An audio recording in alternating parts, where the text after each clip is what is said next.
प्यारे विद्यार्थियों, आप सभी का हार्दिक अभिनंदन करता हूँ। आप सभी जानते हैं कि लॉकडाउन प्रक्रिया चल रही है। शिक्षा सचिव महोदय जी द्वारा अथक प्रयास किया जा रहा है कि हमारे विद्यार्थियों की पढ़ाई का नुकसान ना हो, और हम सभी अध्यापकों भी मिलकर ही चाहते हैं कि घर बैठे सुरक्षित रहकर हमारे विद्यार्थी जो है अपना अध्यापन कार्य करें। तो प्यारे बच्चों, आज उसी कड़ी के तहत आप सभी के समक्ष जो है भाग 2 कबीरदास जी की काव्यगत विशेषताएं लेकर उपस्थित हुआ हूँ। प्यारे बच्चों, हम करेंगे कबीरदास की काव्यगत विशेषताएं।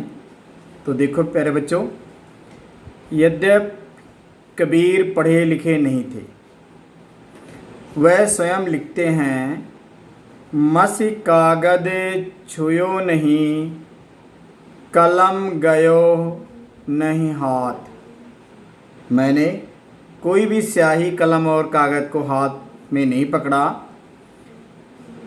मतलब बिना पढ़े लिखे होने के बावजूद कबीरदास जी ने बहुत ही सुंदर, बहुत ही अच्छा और बड़ी सुंदर सुंदर दोहे, चौपाई, साखी, शबद और रमैनी की रचना की है। तथापि उनका साहित्य अपने आप में अनूठा है। उनकी काव्यगत विशेषताएं इस प्रकार हैं। सर्वप्रथम जो विशेषता है, निर्गुण ब्रह्म की उपासना। कबीर ने ब्रह्म के निर्गुण, निराकार रूप की उपासना की है। कबीर का कहना है, जैसे कस्तूरी मृग की नाभि में रहती है और वह व्यर्थ उसे वन में ढूंढने के लिए भटकता फिरता है, उसी प्रकार राम घट घट में व्यापी हैं और हम सभी राम को पाने के लिए क्या करते हैं? भटकते हैं। ईश्वर को पाने के लिए भटकते हैं। तो कबीरदास जी लिखते हैं, क्या कह रहे हैं? कस्तूरी कुंडल बसे, मृग ढूंढे बन माय। कस्तूरी कुंडल बसे, मृग ढूंढे बन माय।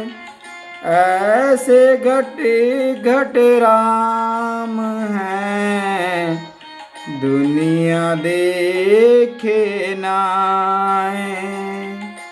ऐसे घटे घट राम हैं, दुनिया देखे नाय। प्यारे बच्चों, तो इस प्रकार कबीरदास जी ने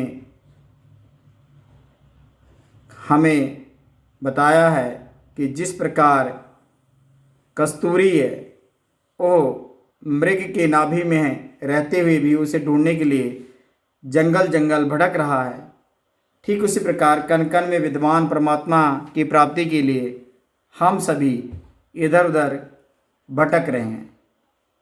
अगली काव्यगत विशेषताएं जो है, गुरु की महिमा का गुणगान। तो प्यारे बच्चों, वास्तव में कोई भी शिष्य अपने गुरु के कर्ज और ऋण को उतार नहीं सकता। कबीर की वाणी गुरु की महिमा से भरी हुई है। कबीर ने गुरु को सर्वोच्च माना है। कबीर जी के अनुसार गुरु कृपा बिना ईश्वर की प्राप्ति नहीं हो सकती। वह अपनी वाणी में गुरु से पूछते हैं। क्या पूछ रहे हैं बच्चों, हम आपको एक वीडियो के माध्यम से दिखाते हैं और पंक्ति को पढ़ते हैं। गुरु गोविंद दो खड़े काके लागू पाय, बलिहारी गुरु आपनो गोविंद दियो बताए। बलिहारी गुरु आपनो गोविंद दियो बताए।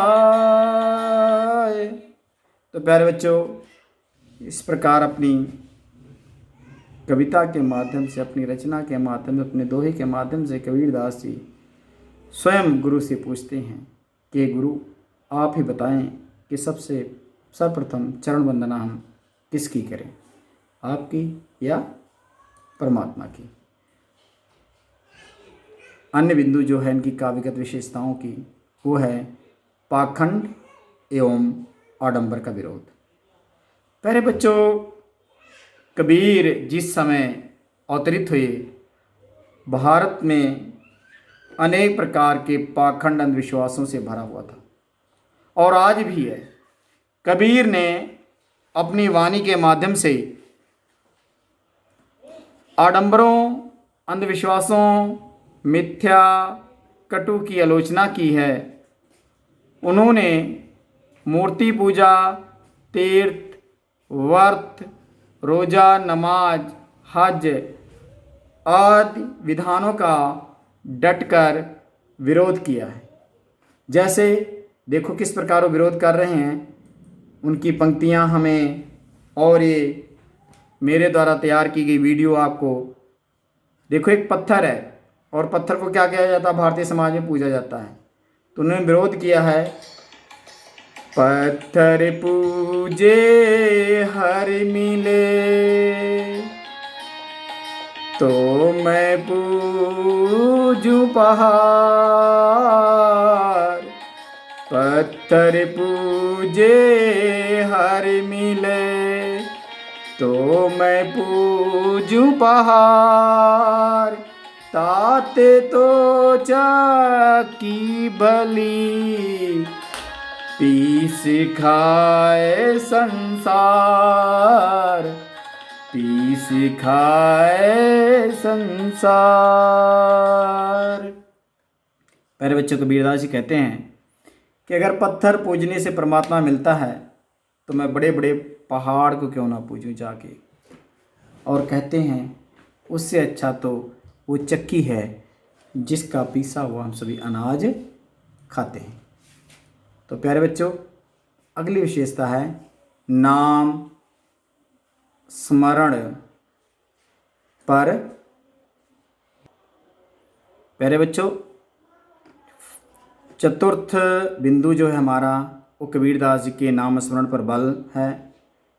कबीर जी के अनुसार भवसागर से मुक्ति का मात्र एक रास्ता है, वह है राम नाम का स्मरण करना।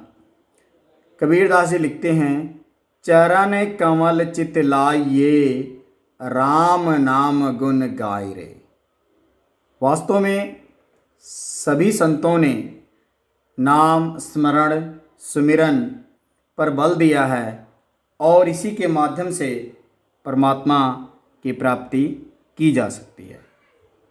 दूसरा, उनकी काव्यगत विशेषताएं जो है प्यारे बच्चों, वो ये है जाति पाति का विरोध। जाति पाति का विरोध।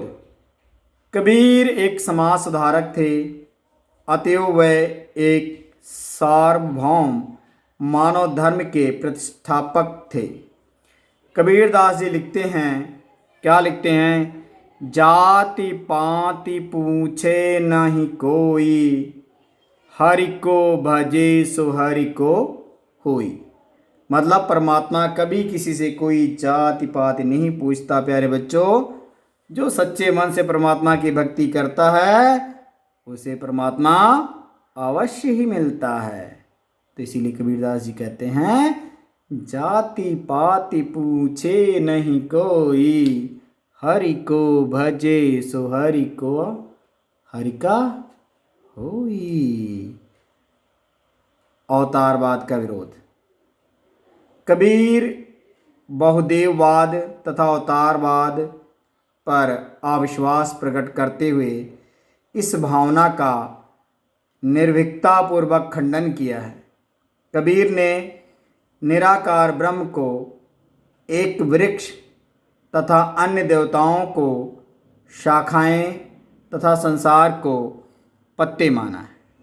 कहने का मतलब, निराकार ब्रह्म को एक वृक्ष, देवताओं को शाखाएं और हम सभी को क्या मान लिया, पत्ते माना है। और देखो क्या लिख रहे हैं कबीरदास जी इसके बारे में, अक्षय पुरुष एक पेड़ है, अक्षय पुरुष एक पेड़ है, निरंजन बाकी डार, त्रिदेवा साख भये पात भया संसार। क्या बात है, अक्षय पुरुष एक पेड़ है, निरंजन बाकी डार, त्रिदेवा शाख भये पात भया संसार। कितनी मधुर वाणी के माध्यम से कबीरदास जी परमात्मा के अवतारवाद का विरोध करते हैं।